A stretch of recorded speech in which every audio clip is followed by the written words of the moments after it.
Friday, October 17th, 2014.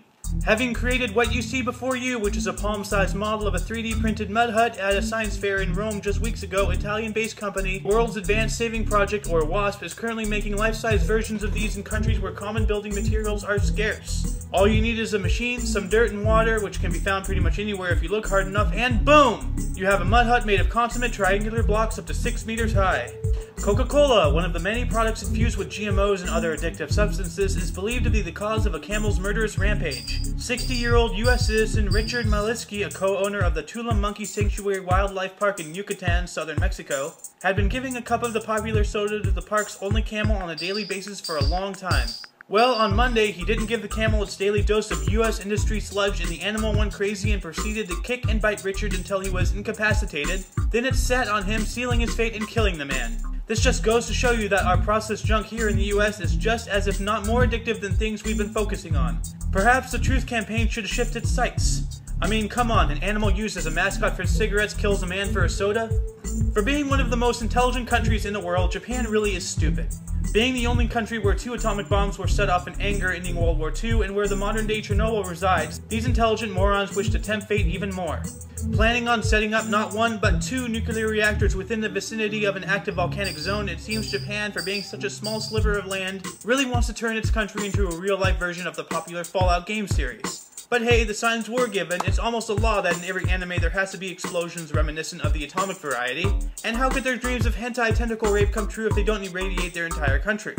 Ebola! Yes, I'm talking about it again, but not because of a reason you think. Even though the only way to catch Ebola, the physical virus, is to literally touch infected people's urine, feces, or other bodily fluids, the virus has mutated into an online one, inspiring things from crazy conspiracy theories, fashion, music, and even food. I used to be an adventurer like you, until I took an Ebola to the knee. Oh god. I'm infected! I made an Ebola meme! Ah! WikiLeaks, the true hero of our generation, has spilled the beans yet again. An international trade agreement between the US and 11 other countries, quote, indicates that US trade reps want to maintain a monopoly on life-saving drugs and stifle efforts from foreign nations to obtain such products affordably and with ease, end quote. If you have a smart device like a smartphone or tablet or such, and you have an app called Whisper, this story is for you. Whisper, self-described the safest place on Earth, has been caught storing its users' information on databanks, and even handing over said personal information to police and government agencies. Not really too surprising, especially with an app that whispers your whispers to those whom wish to control you. Abu Varasi, Russia's largest mid-range shoe retailer, is set to purchase from Chinese suppliers. No big surprise there, even Russia is outsourcing jobs to China. However, the reason for this story isn't the fact that it's happening, it's how.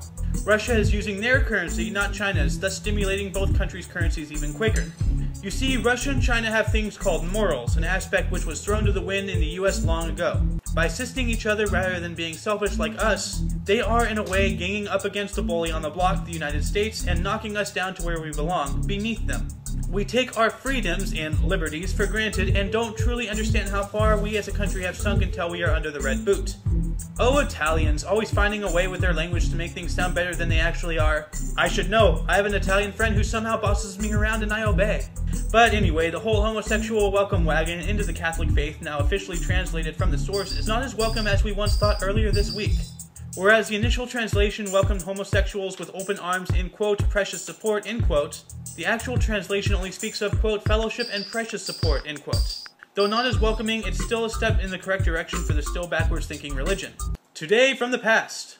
In 2004, the pinnacle was fitted on the roof of Taipei 101, a 101-floor skyscraper in Taipei, allowing it to surpass the Petronas Twin Towers in Kuala Lumpur by 56 meters or 184 feet.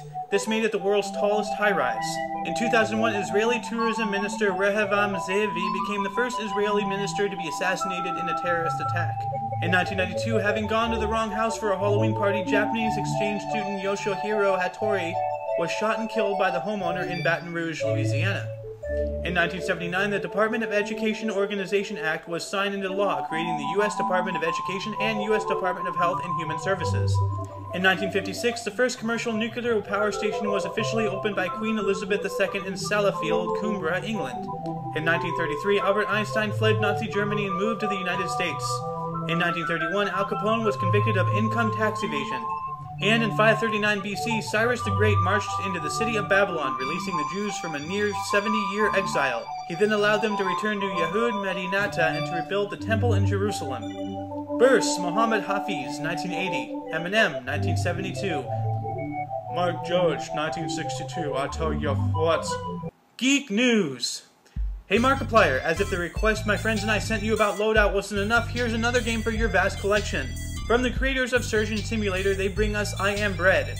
In this game, you can do what it seems to be everything possible with bread, from cutting it to cooking it to pushing it around on a skateboard. The possibilities are endless! Halo, the Master Chief Collection, is set to have a 20 gig update upon the retail launch day. Already taking up all 45 gigs on the Blu-ray disc, the game is so big that an online update is required just to play it out of box. But hey, it's not as bad as that DLC that came out upon immediate release of Mass Effect 3, so that's cool. The reason for this update that's nearly half the size of the base game is, quote, "We are not going to cut corners in order to push this game out," end quote, states 343 Industries. So yes, this game is massive, but hey, be glad you're getting more than you paid for, especially with the way other companies do things. If you are like one of my good friends and you have a near absurd obsession with Borderlands, well, if this describes you, I bring you this. A link in the underbar will take you to the official timeline of the Borderlands world. What you see here is an architectural design of sorts, but not professionally. A project now having been 2 years in the making within Minecraft to build an 8-bit wet dream of those whom suffered the whole fiasco of SimCity 2013. Constructed of nearly 4.5 million blocks, the sprawling metropolis consists of 96 buildings and is still undergoing further construction.